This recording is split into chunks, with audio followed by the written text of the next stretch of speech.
Perhubungan Perusahaan 1967 dan Sistem Perhubungan Industri di Negara beroperasi dalam kerangka Undang-Undang Akta Perhubungan Perusahaan 1967 dan Peraturan Perusahaan 1980 yang berlaku di seluruh Malaysia.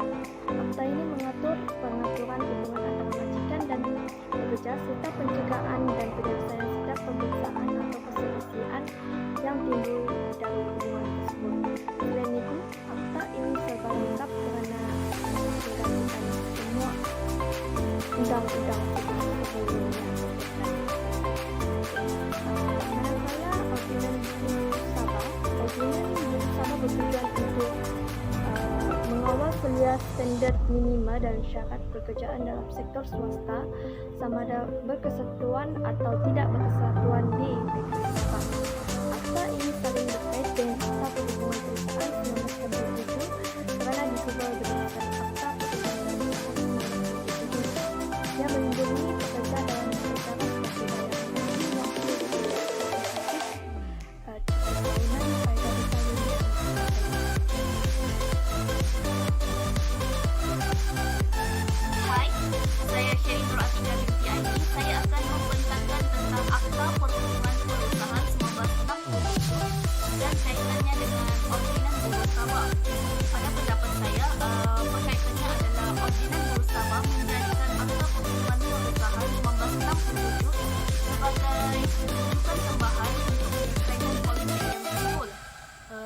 Contohnya, satu situasi, Encik Ali ni dia merupakan pekerja di Sabah dan menerima pendapatan sebanyak RM2,000 sebulan. Setelah beberapa bulan Encik Ali bekerja, pihak majikan mengarahkan Encik Ali untuk melakukan kerja lebih masa. Tetapi majikan hanya membayar pada kadar biasa sahaja. Mengikut Ordinan Buruh Sabah, Encik Ali akan dilindungi di bawah akta tersebut. Pihak majikan wajib membayar gaji lebih kepada Encik Ali kepada pekerja yang melakukan kerja lebih masa. Sekiranya pihak majikan tidak membayar, maka pekerja boleh membuat aduan kepada JTK, Jabatan Tenaga Kerja. Bagaimana kes ini boleh dibawa ke Akta Perhubungan Perusahaan apabila majikan yang bertani majikan tidak ingin membayar gaji lebih bertindak menamatkan konteks perkhidmatan Encik Ali tersebut, maka Encik Ali tidak lagi dilindungi di bawah Ordinan Buruh Sabah, tetapi akan dilindungi di bawah Akta Perhubungan Perusahaan berkaitan dengan pembuangan secara tidak adil oleh pihak majikan. Maka Encik Ali tersebut boleh membuat satu representasi atau tuntutan dan dituliskan dihantar kepada Ketua Perhubungan Perusahaan, Ketua Pengarah Perhubungan Perusahaan dan APP akan mengaturkan satu sesi perdamaian agar isu ini dapat diselesaikan secara umum tanpa melibatkan mahkamah. Caranya sama ada pemulihan pengambilan semula kerja ataupun membayar pampasan. Secara keseluruhannya jelaslah menunjukkan bahawa kedua-dua akta ini mempunyai berkaitan antara satu sama lain. Seterusnya, kaitan Akta Perhubungan Perusahaan 1967 dengan Ordinan Buruh Sabah dalam aspek hubungan kerja ialah hak sebagai pekerja ini lebih dilindungi di bawah Seksyen 20/1 Akta Perhubungan Perusahaan 1967 yang memperuntukkan bahawa seorang pekerja yang menganggap bahawa dia telah diberhentikan tanpa sebab atau alasan oleh majikannya boleh membuat laporan di pejabat atau jabatan perhubungan perusahaan ke atas pemecatannya. Laporan ini juga mestilah dibuat dalam tempoh 60 hari pemecatannya di bawah Seksyen 20/1A atau APP 1967.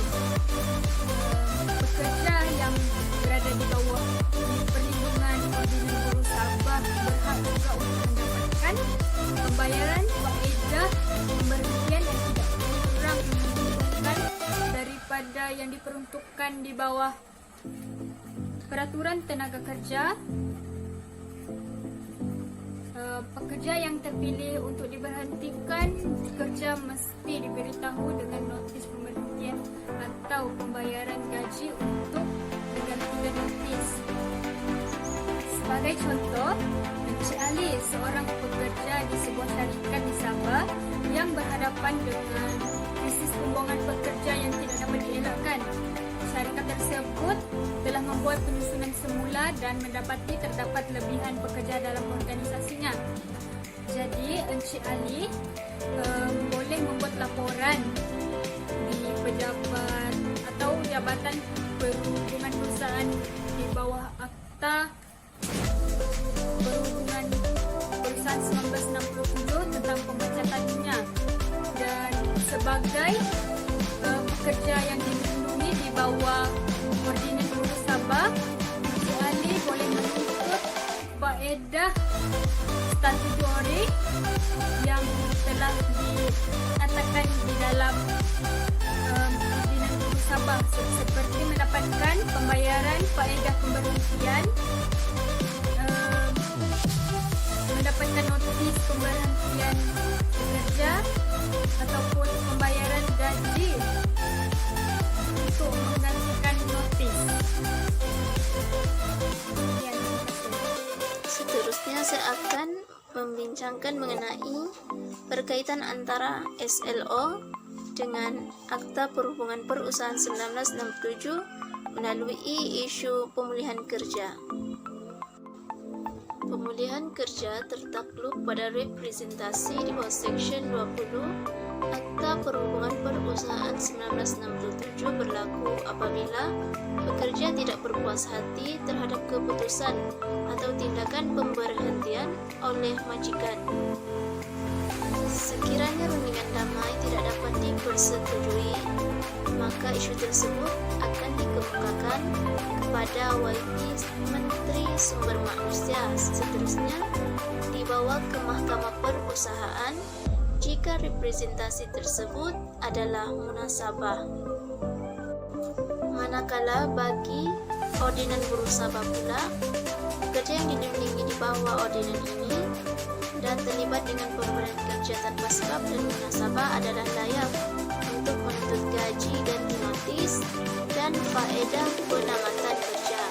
Seterusnya, Ordinan Buruh Sabah ini boleh merujuk kepada Akta Perhubungan Perusahaan untuk permohonan representasi pemulihan pekerja yang berkaitan. Seterusnya, saya akan menguraikan satu ruas mahkamah yang berkaitan dengan pertikaian antara Sarimah binti Abdullah dengan Syarikat Sarimah Enterprise. Kes ini telah disiasat di bawah Akta Perhubungan Perusahaan 1967 mengenai pembuangan kerja Puan Sarimah Abdullah sebagai pihak menuntut oleh Syarikat Sarimah Enterprise sebagai pihak responden. Dalam kes ini, pihak penuntut telah mendakwa bahawa beliau telah diberhentikan kerja secara tidak adil oleh pihak Syarikat Sarimah Enterprise. Alasan pihak syarikat berbuat demikian kerana mereka menerima banyak aduan berkaitan dengan etika dan tingkah laku pihak penuntut semasa bekerja. Bukan itu sahaja, mereka turut menyatakan alasan bahawa pihak penuntut ini tidak memenuhi keperluan hospital. Oleh itu, pada tarikh 28 bulan 2 2016, pihak Syarikat Sarimah Enterprise telah mengeluarkan notis pemberhentian kerja kepada Puan Sarimah Abdullah. Oleh itu, Puan Sarimah Abdullah telah menghantar satu surat kepada pihak hospital untuk meminta kepastian sama ada beliau tidak memenuhi keperluan hospital seperti yang dinyatakan oleh Syarikat Sarimah Enterprise. Akan tetapi, semasa di mahkamah, pihak Syarikat Sarimah Enterprise gagal menggunakan bukti yang betul, dan alasan mereka bahawa Puan Sarimah Abdullah tidak memenuhi keperluan hospital juga adalah tidak benar kerana pihak hospital tidak pernah mengeluarkan pernyataan seperti berikut. Oleh itu, mahkamah telah memutuskan bahawa tindakan pihak Syarikat Sarimah Enterprise untuk melakukan pembuangan kerja ke atas pihak penuntut adalah tanpa sebab dan tidak adil. Kesan daripada pembuangan ini menyebabkan Puan Sarima tidak mempunyai pekerjaan baru dan pengambilan semula kerja dilihat tidak bersesuaian. Oleh itu, mahkamah telah memerintahkan pihak syarikat Sarira Enterprise untuk membayar pembahasan kepada pihak penuntut sebanyak RM7.000. Terus dalam tempoh 30 hari selepas tarik UAS tersebut. Analisis daripada UAS ini ialah secara keseluruhannya Akta Perhubungan Perusahaan 1967 merupakan sebuah akta yang akan melindungi semua pekerja, tidak kira pekerja tersebut bekerja di Sabah, Sarawak ataupun Semenanjung Malaysia. Sekian, terima kasih. Kata bekerja merupakan hak tertentu yang menunjukkan oleh itu, mereka hendaklah melindungi dan menjaga hak kepada para pekerja. Akta Perhubungan Perusahaan 1967 merupakan akta istilah lengkap dengan menjadikan semua akta-akta sebelumnya, oleh itu original yang mencoba merupakan tersebut berkait dengan akta perusahaan dan itu telah ditentukan berdasarkan akta tersebut. Secara kesimpulannya, kedua undang-undang ini mempunyai objektif yang sama, namun untuk yang berbeda. Akta dan undang-undang diperuntukkan dengan tujuan untuk melindungi para pekerja organisasi.